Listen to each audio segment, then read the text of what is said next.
যে কবরে জানালা নাই দুয়ার নাই উপরে বাঁশের ছানি তারপর কলা পাতা তারপর মাটি দিয়া আপনাকে আমাকে ফাড়ায়া ফাড়ায়া রেখে চলে আসবে। ভাই বলেন বন্ধু বলেন কেউ তো আপন হবে না, সকলে বলেন কবরে আপন হবে কে?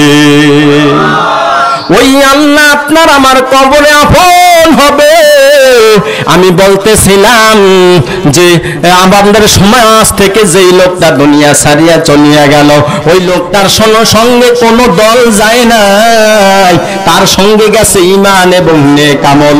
আমরা এই দুনিয়াতে ঈমানদার যারা আছে আমরা এই দুনিয়ার ভিতরে ইসলামী হুকুমত চাই, ইসলাম নিয়া দুনিয়া চলুক, ইসলামী নিয়ম অনুযায়ী দুনিয়া চলুক। এই পৃথিবীর সমস্ত মানুষ পৃথিবীর ভিতরে শান্তি চায়, কিন্তু শান্তি পাবে কি কাম করলে সেই কাজ কিন্তু মানুষে করতে চায় না। যারা আমরা জানি বুঝি তারাও কিন্তু না বুঝার বান্দরিয়া বাঁকা পথে চলতেছে। কথা কন, আপনি আমি যখন ইন্তেকাল হয়ে যাবে তখন আপনাকে আমাকে আপনার আমার দেশের মানুষই দরাদরিয়া কবরে রাখিয়া দিবে, জানাজা নামাজ পড়াইয়া রাখিয়া দিবে। ইমাম সাহেব ডাক দিয়া বলবে সকলে পড়েন বিসমিল্লাহি ওয়া আলা মিল্লাতে রাসূলিল্লাহ।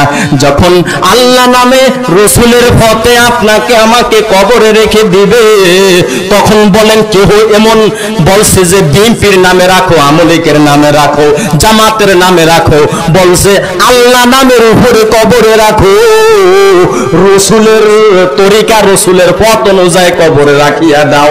আজকে আপনি আমি আল্লাহ রাখিয়া রসুলের তরিকা রাখিয়া রসুলের পথ মত সারিয়া বাঁকা পথে চলতেছি। যখন আপনাকে আমাকে কবরে রেখে দিবে তখন কিন্তু আলা মিল্লাতে রাসূলিল্লাহ বলাটা মিথ্যা হবে। মিথ্যা হবে কেন? আপনি আমি সব সময় চললাম আমলিক নিয়া বিএনপি নিয়া বাঁকা পথের ভিতরে চললাম। যারা ইসলামকে শরিয়ত মানে না, শরিয়তের বিধি বিধান মানে না, যারা ইসলামী আইন মানে না, সেটাই হলো বাঁকা পথ, জাহান্নামের পথ। ওই পথে চলার পর মৃত্যুর পর বিসমিল্লাহি ওয়া আলা মিল্লাতে রাসূলিল্লাহ বলিয়া রাখাটা হলো মিথ্যা। কথা বলেন ঠিক কিনা? এখন কি আমলি ক্ষমতায় আছে? মাহফিল বাঁধা হবে? ইসলামী আন্দোলন বাংলাদেশের 10টা মুজাহিদ যদি এখানে থাকে 100 নাস্তিক মুরতাদ বেঈমান আসিয়া এখানে মাহফিল বাঁধা দিতে পারবে না। কথা বলে ঠিক। আমরা ইসলামী হুকুমত এই দুনিয়ার ভিতরে কামনা করি, বাংলাদেশের ভিতরে খাস করে বাংলাদেশ মুজাহিদ কমিটি ইসলামী আন্দোলন বাংলাদেশের পক্ষ থেকে আমরা একজন যোগ্য নেতা পেয়েছি। এই আমির সাহেব এই দেশটাকে ইসলামী হুকুমতে চলুক। ইসলামী হুকুমতে চলতে হইলে এই দেশটার ভিতরে আপনাকে আমাকে 3 দিকে খেয়াল করতে হবে। 3টা দিকের ভিতরে একটা হলো আপনার আমার নেতা যিনি হবেন তিনি যোগ্য নেতা হতে হবে। কথা কম, যদি যোগ্য নেতা না হয় তাহলে ইসলামী হুকুমত চালু করা কোনো মতে সম্ভব না। আপনার আমার নেতা আছে যোগ্য নেতা, যেই নেতা মসজিদে ইমামতি করতে পারবে, যেই নেতা জানাজার ইমামতি করতে পারবে, যেই নেতা মদিনা শরীফে যে ইমামতি করতে পারবে, যেই নেতা খানায় কাবার ইমামতি করতে পারবে, ওই নেতা দেশও পরিচালনা করতে পারবে। আমাদের ইসলামী আন্দোলন বাংলাদেশের পক্ষ থেকে আমাদের পিসাব চরমনাই সৈয়দ রেজাউল করিম পীর সাহেব এই বাংলাদেশের প্রধানমন্ত্রী হোক। কে কে চান মালিককে হাতটা দেখান। লিল্লাহে তাকবীর, লিল্লাহে তাকবীর। যুবক ভাইরা তোমাদের কপালে দুর্ভোগ আছে যদি তোমরা ইসলামী দল না করো, কারণ তোমরা যখন মাঠে নেমেছিলে তোমাদের সামনে ফয়জুল করিম নেতা হইয়া বুক সামনে ফাটিয়ে দিছে রুরালের সামনে, এবং যুদ্ধের সময় যে অস্ত্র বের করা হয় সেই অস্ত্রের সামনে আমাদের ফয়জুল করিম পীর সাহেব চরমনাই ছিল। তোমরা ছিলে হুজুরের পিছনে, হুজুরের পথ ছাড়বা না। কথা বলে ঠিক। সম্মানিত উপস্থিতি, দেশবাসী, নেতাও পেয়েছি আমরা যোগ্য নেতা, আপনার আমার নেতা যিনি মসজিদের ইমামতি করতে পারবে, যিনি খানায় কাবার ইমামতি করতে পারবে, দেশ পরিচালনা করতে পারবে, ভালো চলবে। মুফতি হেদায়েতুল্লাহ খান সাহেব বলেন, মুফতি হেদায়েতুল্লাহ আজাদি সাহেব বলেন যে আমি 10 লাখ টাকা দিয়া যেই ব্রিজ করেছি, ওই ব্রিজ 30 লাখ টাকার ব্রিজ হইলে এত মজবুত হতো না। আমরা সব টাকাগুলো জায়গা মতন ব্যয় করি। কথা বলেন, জনগণের টাকা জনগণের জন্য ব্যয় করবো, তাতে অসুবিধা কি? সম্মানিত দেশবাসী, একটা কথা লক্ষ্য করবেন, খেয়াল করবেন, আপনি আমি ইন্তেকালের পর আপনাকে আমাকে যখন কবরে রেখে দিবে তখন কি পড়বে? বিসমিল্লাহি ওয়া আলা মিল্লাতি রাসূলিল্লাহ। আল্লাহ নামে এবং রাসূলের তরিকায় মতফতের উপর যখন রেখে দিবে তখন কবরে যাওয়ার পর আপনি আমি তখন কবরে থাকার পর 3টা প্রশ্ন হবে।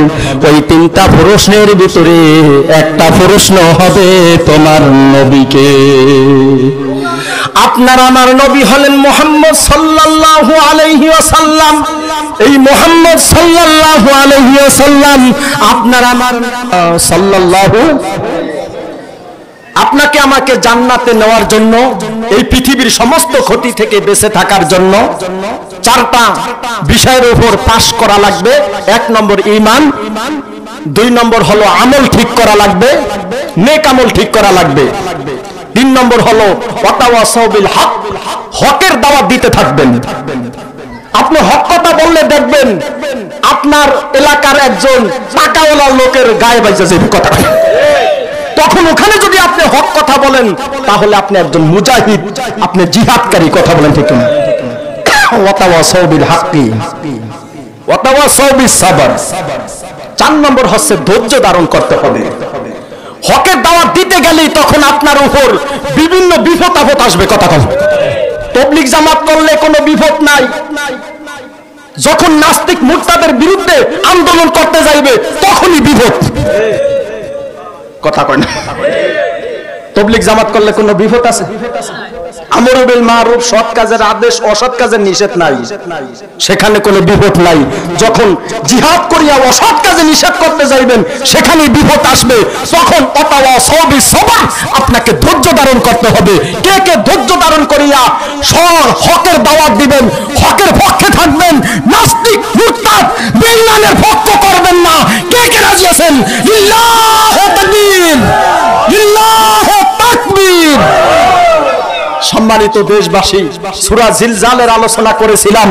কিয়ামত, ভূমিকম্প 4 কারণে হবে। দেশের ভিতরে মদ বেশি খাইলে, দেশের ভিতরে গান বাদ্য বেড়ে গেলে, দেশের ভিতরে নাচনেওয়ালা মহিলা বেড়ে গেলে, দেশের ভিতরে বেশি বেশি জিনা অপকর্ম মোবাইলে এমনি সামনে হইতে থাকলে তখন কিয়ামত এবং ভূমিকম্পে বেশি বেশি হবে। ওই কিয়ামতের পর আপনাকে আমাকে হাসরের মাঠে উপস্থিত হওয়া লাগবে। তখন আপনার আমার ডান হাতে আমলনামা আসলে ভালো, বাম হাতে আমলনামা আসলে আপনার আমার খুব বিপজ্জনক বিষয়, খুব বিপজ্জনক পথ হবে। অতএব ডান হাতে আমলনামা যারা পাইবে তারা বলবে ফাম্মান উতিয়া কিতাবাহু বিয়ামিনিহি ফাসাওফা ইউহাসাবু হিসাবান ইয়াসীরা। কাল কিয়ামতের দিন যখন আমলনামা প্রদান করা হবে, যার ডান হাতে আমলনামা আসবে